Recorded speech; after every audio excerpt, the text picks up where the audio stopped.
huge wealth of patents and different product developments. So he grew up in an extremely privileged, wealthy, like upper class household in Toronto. Blake's aunt. Toronto. Toronto? Toronto. Saguaro? Toronto. I dated a Canadian and I was corrected multiple times. You don't pronounce the T. Harsh T. So being a dick's contagious? I guess that is mansplaining. But every time I said it, he was like, Toronto. No, it's fine. Canadians, like, well, at least he said Toronto. Shawn Mendes also says Toronto, and he's Canadian. Yeah, I trust that. I did not mean to mansplain you. I'm sorry. It's not a mansplain though. When like I didn't know that. You know. Yeah, but I could have done it in a better way. Toronto. You said it a couple times, and I was like, Toronto? Like I didn't get what you were doing. Okay. We have Canadian listeners. Who is it? Tarantula. Sorry, I just interrupted Sarah's story like a dick. So Blake's aunt is Terry Leibel, who hosted CBS Olympic coverage in 1996, 2002, 2004, and 2006. So she's like a big Olympic reporter. Okay, Terry. Yeah, Terry, get it. Blake moved from Toronto to West Hollywood to pursue his dream of being a comic book graphic artist, and he did just that. Little side note here, not to sound prejudiced, but it's much easier to pursue a dream when you have full funding behind it. Mm-hmm. That's not prejudice. That's facts. He white and he have a lot of money. Yes. Your dreams will come true. The dream is a wish you're privileged. If you're white and you have a ton of money. Just saying. Just saying. So he and Iana met each other just kind of in the Hollywood scene, and they fell for each other right away. Though Blake was married, his wife he was married to, they'd been married for 10 years. His wife was pregnant at the time, and he had a 10-year-old son. But still, he left his pregnant wife to pursue a relationship with Iana. Like, he was like, see ya, and they got divorced. Like, while she was pregnant. So I have no idea what happened there. Okay, Blake Griffin. I don't know what happened there, but he was gone. So Blake was overall just charming. He had an impressive career. He had a huge fortune behind his name. And being with him also actually helped Iana's career, which wasn't why she was with him. But it really did help her be a model because he was like an upper-up socialite in Hollywood, and he'd take her to all the parties and things like that. And everyone was like, oh, you're dating Blake? Like, she had to rub elbows. Yeah, and they're like, we love Blake. Come over. Like, what do you do? I'm a model. Things like that. So only a few months into their relationship, like literally, I think like 3 or 4 months, Iana became pregnant with his baby. When Iana became pregnant, she told her mom, who still lived in the Ukraine, she was really close with her mom. And her mom's name's Olga, and Olga decided to move out to LA and get an apartment, at least temporarily, for a few months to help out Iana while she was pregnant, and then while the baby was born, and then when the baby was an infant. Olga arrived at the end of Iana's pregnancy, and Blake got kind of weird about it, and he told Olga that she wasn't allowed to be there when the baby was born. So he started kind of just exhibiting a few, like, weird controlling kind of things. And so Olga was like, oh, okay, that's fine, I guess, and, like, wasn't there. So Iana had the baby. It was a baby girl, and her name was Diane. And then Olga got to meet the baby and all of those things. But when Diane was only 4 days old, and Iana was still recovering from a C-section because she had to have a C-section, he forced Iana to give Diane to her mom to live at her mom's house. So Iana did, but was, like, very troubled by it and did not want to. And then he also gave her threats because she wouldn't have sex with him, even though she just had a C-section 4 days ago. So he started getting, like, really weird once the baby was... Then it didn't stop there. It just continued. He started getting super passive-aggressive and, like, saying remarks to Iana, like how she cared about the baby too much, or she paid too much attention to the baby. Who wasn't even there? Yeah, who didn't even live there. And Iana only had the baby stay at Olga's house because she, like, was really in love with Blake. Did Olga stay in LA, though? Yeah, okay. and got an apartment, and Iana was there all the time. And so it made Blake even angrier because Blake was like, you're never even home. She's like, my baby doesn't live here. So it caused all these terrible things in the relationship. Also, not long after the baby was born, Blake was charged with a felony rape, not associated to Iana at all. But he got out on $100,000 bail. And Iana found out about this, and she was, like, absolutely horrified and devastated. And she started staying at her mom's kind of more, but she still lived at Blake's house and was kind of going back and forth. On May 23rd, while shopping with her mom, Iana, Diana, and Olga, Diana's the baby, were out and about just going shopping. And Iana received a bunch of texts from Blake. Her demeanor immediately changed, according to Olga. And she was like, I have to go to him right now. I have to go see Blake right now. And her mom was like, okay, weird. And so she took Diane with her, who was 3 weeks old at the time. So Diane was, like, still an infant.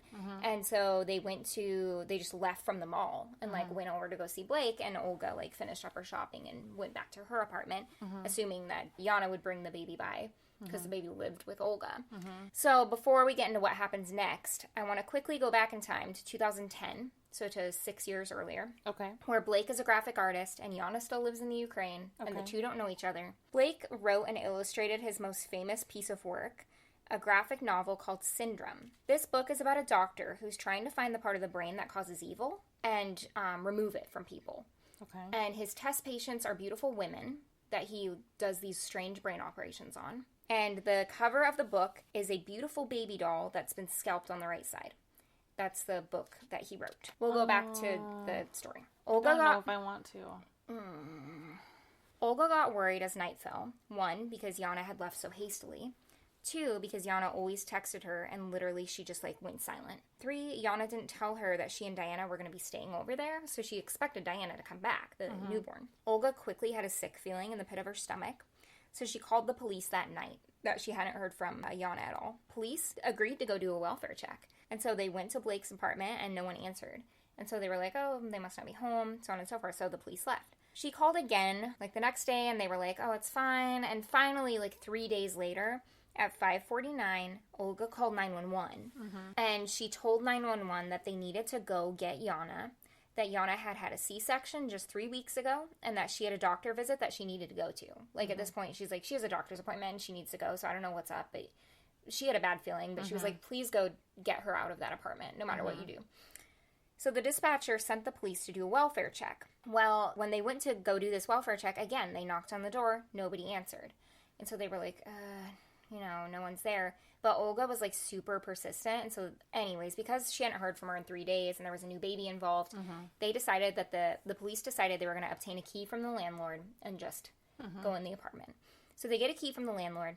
They go to unlock it, and they realize that the door was locked from the inside, meaning it would have to be unlocked on the other way, like chains or something. Oh, okay. Like they couldn't. Yeah. There was a lock bolt on the inside. Yeah. So that means that somebody locked it from the inside and did not leave, because you can't lock an inside lock from the outside. So the police instead decided to just break the door down, which is nice.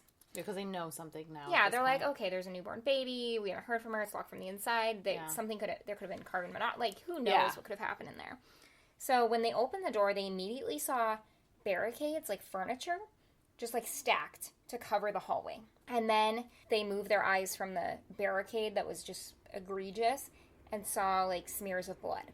So then they knew something was wrong. They broke the barricade down, or went to the master bedroom where it was also barricaded. So they kind of followed the barricades, essentially. Yeah. And they went to open the master bedroom door, and it was locked. And so they start knocking on it. And Blake yells from inside, I'm not coming out. Iana's not home. And they hadn't even, like, they were just like, hello? Like, knock, knock, knock. Is anyone here? Like, so, and I wonder if they were like, Iana, like, trying to call her out. So I'm not sure, but anyways. And he's like, she's not here. She's not home right now. Ignore the blood. Ignore the blood and the locks and barricades. Yeah. It looks nothing to see here. Move along. Yeah, move along, sirs. So Blake, they could hear that he was on the phone. And a friend later says that, yes, he was the person on the phone with Blake. His friend on the phone was begging him to give himself up. So I don't know what he told his friend. So, but anyways, Blake finally came to the door wearing only a pair of underwear. Real class. Keeping it classy, Blake. Police went into the room and stumbled upon one of the most horrifying scenes I've ever heard. Warning, you can skip past this part. I'm not going to get graphic, but I will say what happened and move along. So Iana was lying on the bed, nude. There was blood everywhere. It drenched over, like, everything. There was just so much of it, which is relevant, or else I wouldn't have said it like that. She had been scalped. The coroner said she'd been scalped to the bone, like, clean, all the way down, like, to her neck and her entire skull. The forensic team never found her hair or scalp skin. They're not sure where it went. Portions of her skin on the right side of her face were removed, including her ear, and also most of the skin and flesh on her jawbone, and her eyebrows had been removed. Diane was found next to her body unharmed. Good. Yeah, the baby lived. Dr. James Ribe of the LA County Coroner's Office also reported bruises, abrasions, and human bite marks all over her face. And that, this is probably the worst part, the coroner also said that she most likely, by how the body, which good thing we have body farms, by how the body deteriorated, she was alive 8 hours after the scalping. Oh my God. But what had happened is he let her slowly die of blood loss. Oh so my it took God. 8 hours for her to, that's why there was so much blood everywhere. And the coroner said she had no blood left in her body. So I don't know if he poked hole. I don't know what he did. Oh my God. I didn't look into that much. That is fucking horrifying. And that was her cause of death, blood loss.